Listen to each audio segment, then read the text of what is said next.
In chapter 14, we saw a great celebration on Mount Zion. Jesus was celebrating with the 144,000 Jewish witnesses who had come out of the Great Tribulation.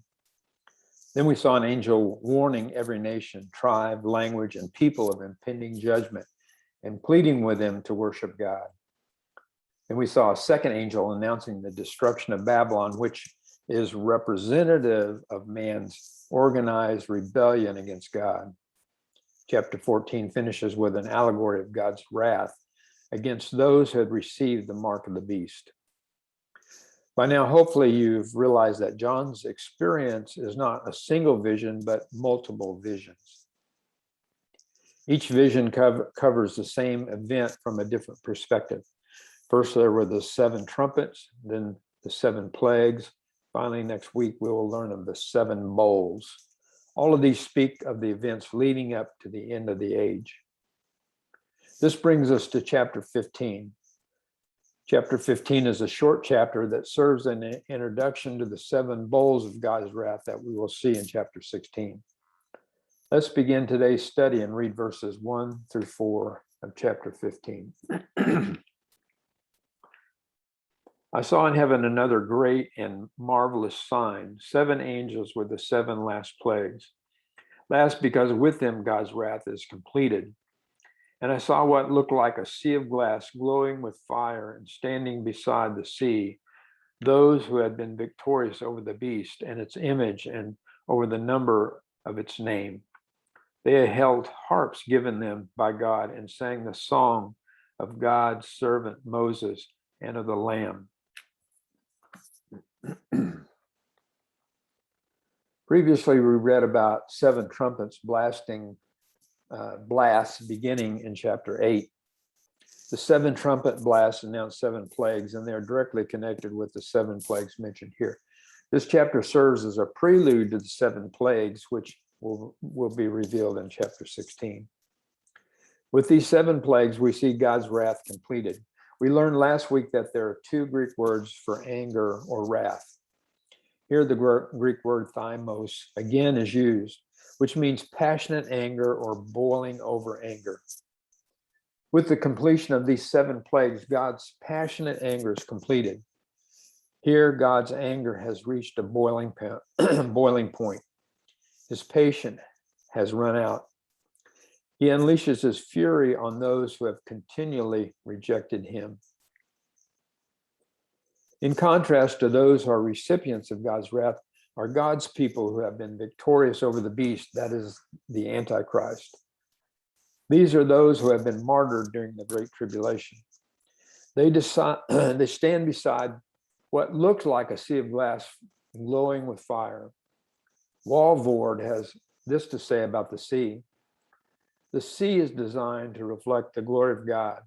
In chapter 4 of Revelation, its description, in front of the throne, there was what looked like a sea of glass, clear as crystal. Clear as crystal speaks of the holiness of God. Here, the sea mingled with fire speaks of divine judgment proceeding from God's holiness. God's judgment is not some arbitrary judgment, but it's a righteous judgment, a judgment that is deserved.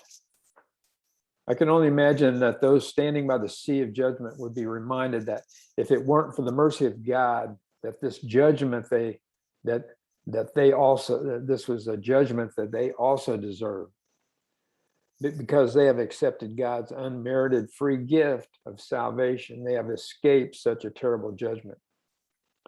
Ephesians 2:8-9 reminds us that, for it is by grace you've been saved through faith. This is not from yourselves. It is a gift of God, not by works, so that no one can boast. These victorious martyrs are given harps in order to bring praise to God. Their song of praise is as follows. Great and marvelous are your deeds, Lord God Almighty. Just and true are your ways, King of the nations, who will not fear you, Lord, and bring glory to your name. For you alone are holy. All nations will come and worship before you, for your righteous acts have been revealed. Let's look at the rest of this chapter, beginning with verse 5. After that, I looked and I saw in heaven the temple, that is the tabernacle of the covenant law, and it was opened. Out of the temple came the 7 angels with the 7 plagues. They were dressed in clean, shining linen and wore golden sashes around their chest. Then one of the 4 living creatures gave to the 7 angels 7 golden bowls filled with the wrath of God, who live forever and ever.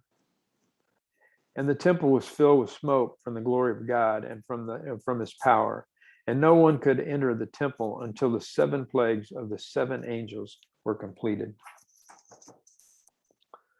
Usually when we think of the tabernacle, we think of the earthly tabernacle that Moses built using God's instructions.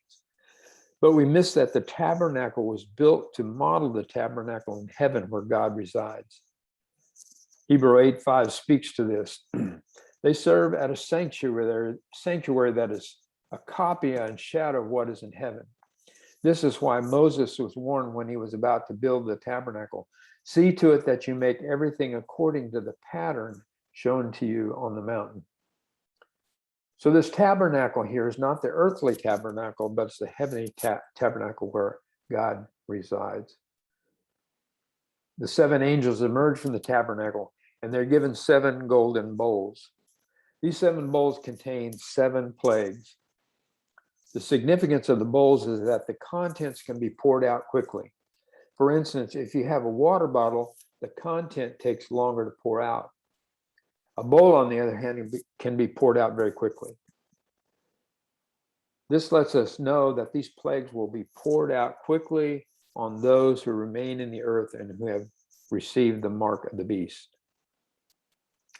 The temple or the heavenly tabernacle is filled with smoke, and no one is able to enter. Moses experienced the same thing with the earthly tabernacle. The tabernacle was filled with a cloud, and Moses was unable to enter it. In both instances, this is a reminder of God's presence and his power. The text tells us that no one was allowed in the temple until the plagues had been completely poured out.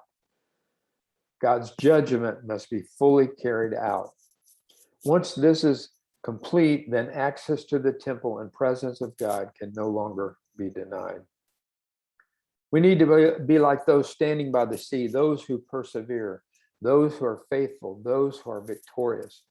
We need to be mindful of the fact that it is only because of the blood of the Lamb, by Jesus's death on the cross, that we are spared God's righteous wrath.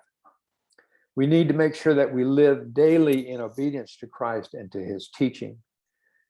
When we see Jesus face to face, we want to hear him say, "Well done, good and faithful servant."